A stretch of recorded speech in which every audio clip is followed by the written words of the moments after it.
Okay, this video is going to be a little explanation of each house in the birth chart. So there are 12 houses total to represent each sign in the zodiac.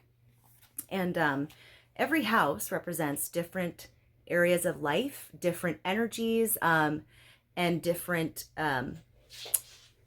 just different parts of you, aspects. So first we will start from house number 1. Well, first, before let me just give another brief explanation. So the horoscope is a combination of the zodiac wheel, like I said, represents the sun's yearly rotation along the ecliptic from our perspective, and the wheel of houses, which is based on the Earth's 24-hour axial rotation.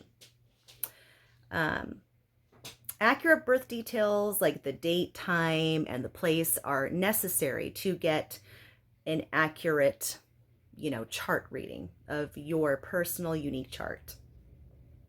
And basically, it's like where it joins the two wheels together, from the collective astrological placements to your personal unique birth chart layout. The 12 houses symbolize areas of life or fields of experience, like I said in the very beginning part. The houses follow a path of personal development from birth, and which represents, the first house represents birth, and then the 12th house would represent death. Adding houses into the interpretation of the horoscope is one of the ways we begin to understand the uniqueness of each cosmic blueprint. A person with the sun in Sagittarius, for example, in second house, will have a different life experience than a person with a sun in Sagittarius that happens to be in their 10th house.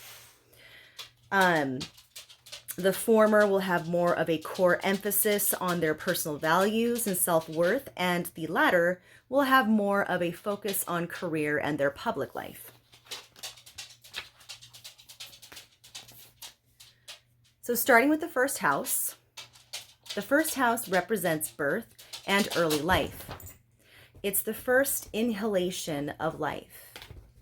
And it's like a day energy, action-oriented. It's an angular house. The cusp of the first house represents the sign on the eastern horizon at the moment and place of birth in the horoscope, as seen from the perspective of that time and place you were born. The first cusp is also known as the rising sign or ascendant, and represents the dawn of a new life itself, as the subject takes their first breath when they are born. This is the house of self, your life force, and the sign on the cusp or beginning of the house correlates with the ascendant and your persona. So it's like I've mentioned before, it's your secretary, your receptionist, that is the front face. It is it's the face of your brand, right? Doesn't mean that it's all encompassing. It's just your outer, it's like the mask that you wear, really. It's how others will perceive you, see you, even if you don't see yourself that way, which in most cases, majority don't really see themselves the same way that others will see them. So at least in my case, I feel that way. I don't like, yeah, I'll go into that later at some other point, but okay. Ellis decided to join me, so she's just laying next to me right now. Now on to the second house. The second house is the house of resources, and it's where we exhale and become aware of the physical world, the body, nature, possessions, and money. It's where we establish our connection to the material world. The second house is the realm of matter that we can touch, see, hear, and taste, and smell. And it's a night energy. So basically, it'll change. The first house of self is a day energy. Then next house, night. Then it will be day and then night and so on. This house is ruled by Venus and the sign of Taurus. Oh, by the way, the first house is ruled by Mars. I forgot to mention that. The first house is ruled by the planet Mars and the sign of Aries. So the second house is ruled by the planet of Venus and the sign of Taurus. This is the realm of all resources, including your inner resources, self-esteem, self-worth, core values, and relationship to the body and the natural world. This is also the realm of what you value, your relationship to money and possessions in the physical realm. And not... Okay, sorry, hold on a second. Okay, just a minor pause there. Okay, anyways, so next is the third house, the house of communication. The third house is where we move into our conscious mind and begin to learn about the world around us. And it's a day house. So, in this house, we hone our perception and observation skills and gather information. We find our voice in this house. Learn to write and develop our communication styles. This house also represents our early education, learning style, and what kind of school student we could have been back in the day, or even now, just ways in how you learn things. The third house is where we develop awareness of other points of view and the greater world around us. This is also the realm of transportation, short journeys, emails, gossip, phone calls, and text messaging. And it is ruled by the planet of none other than Mercury, Hermes, and the sign of Gemini. So think about it. Even if you correlate each house with the planets. So first house, Mars, Aries, the god of war in Greek mythology. And then the second house, Venus, so Aphrodite. And then third house, Mercury, Hermes. So that's interesting, huh? I think it's quite interesting, actually. Okay, so now on to the fourth house. The fourth house, we exhale again and enter the realm of the night. It's an angular house as we go within to both our home, as in where we live, and our inner home and the most private parts of ourselves reside in this house. This area of life represents the foundations of our security, both emotionally and materially. Your upbringing is reflected in this house, along with one or both of your parents, and ancestral influences and patterns. In developmental terms, it's where we become aware of our inner emotional landscape and how we respond emotionally to the world around us. This house is associated with the moon and the sign of Cancer. One area of life that is often not mentioned is self-care and self-love. How you were nurtured and how you learn to nurture yourself and fulfill your emotional needs are reflected here, including the type of home you create or prefer. Someone with Pluto in the fourth house, for example, may have had a difficult childhood with power struggles of some kind within the home and may be driven to transform that in their own life, breaking ancestral patterns. Super interesting, and it resonates big time. I have Pluto in my fourth house in the sign of Scorpio. So not only is Pluto there, but Pluto's also in it's the sign or in the sign that rules it.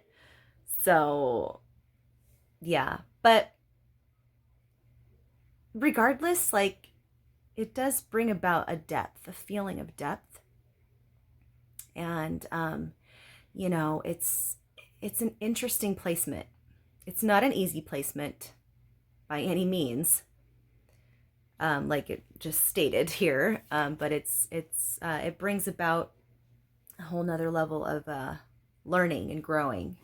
So there's always going to be a positive to outweigh the negative. I don't think that life will give us things that are not fair. I think that even though there are times in life where it seems things are unfair, but they balance themselves out later on. And it's just because time of the universe does not follow time on Earth or the way that we want it to.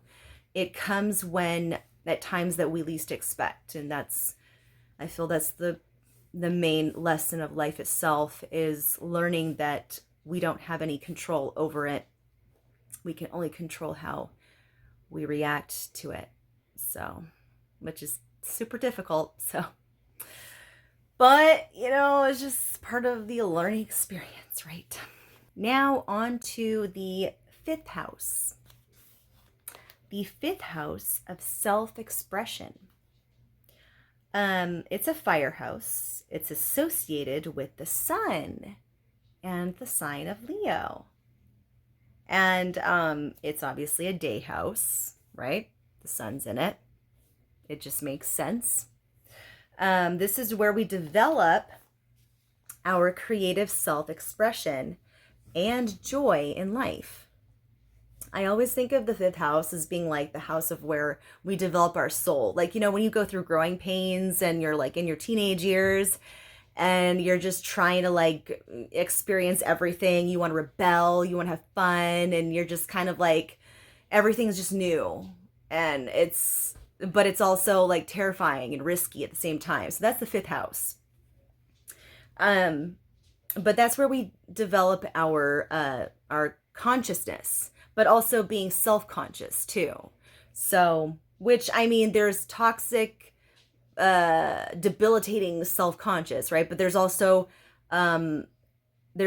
practical self-consciousness. That's how we keep ourselves from being, like going down the wrong path or losing control or doing something bad. So, anywho, this is the realm of children, fun, and just the joy of life in general. It's where we take up hobbies and sports, where we learn to play, and it's the first of the relationship houses because it's where we find, like, those butterflies, those high school, like, puppy love. That's where you find all those things, like, fairy tale type of whatever, spark kind of thing. So I guess that's the best way I can describe it. Your performing abilities can be found here too. Your life stage like life is a stage kind of a concept is reflected in this house. Like many famous actors, actresses, singers, people that are very famous tend to have a very active 5th house, or they have prominent aspects that that involve their 5th house, what is it called? Triggering their 5th house powers. I think also correlating with their midheaven too. So aspect between the midheaven and 5th house, I believe. So, yeah. So creative arts, it's your creativity. Now moving on to the 6th house, which is a night house now, associated with the sign of Virgo. Virgo rules this house, and you'll see why. So Virgo's also a co-ruler of the planet Mercury, just a different aspect of Mercury, I guess you could say, a more controlled, practical mercurial energy compared to the Gemini. The 6th house is where we find the need to be useful in the world, to be of service in our daily routines and work. Your day-to-day work experience, nature of work, and style of daily living are represented by this house. Health is also associated with the sixth house, as are your pets, which is very odd and random and interesting, like that pets are in that house too. But, Virgo also is known as the kind of like the caretaker, the one that is always willing to be of service to help others, but they're also very practical. And I guess they help people get back on their feet type of thing. Um, in developmental terms, the sixth house is where we begin to figure out how we can make a contribution to the world and to others. It's where we begin to change from the inner landscape of personal development and grow into the outer world of adulthood. The sixth house is a response to the world around us and a desire to create some order in the world. As such, cleansing and hygiene are definitely connected, and your response to all outer stimuli is reflected here. So yes, Virgo is very well known for being very clean, like the clean freaks, the OCDs, the hypochondriac types, and very health conscious type of sign, which is good. They're very practical and very structured, and they're very like, very health conscious. So anyways, so very simple sign too. They're not like complicated. They tend to be very simple in nature. So, which is a great asset to have. So now on to the seventh house. This is the house of relationships and marriage. In the seventh house, our soul takes a big inhale and really enters the realm of the outer or adult world. This house is also ruled by the planet Venus. Of course, if it's the house of relationships and marriage, I would assume that. I would expect that. But it's ruled by the sign of Libra this time, not Taurus, but its co-ruler, Libra. So in her more outward day incarnation, and is a day and an angular house. So this is the day house, another day house.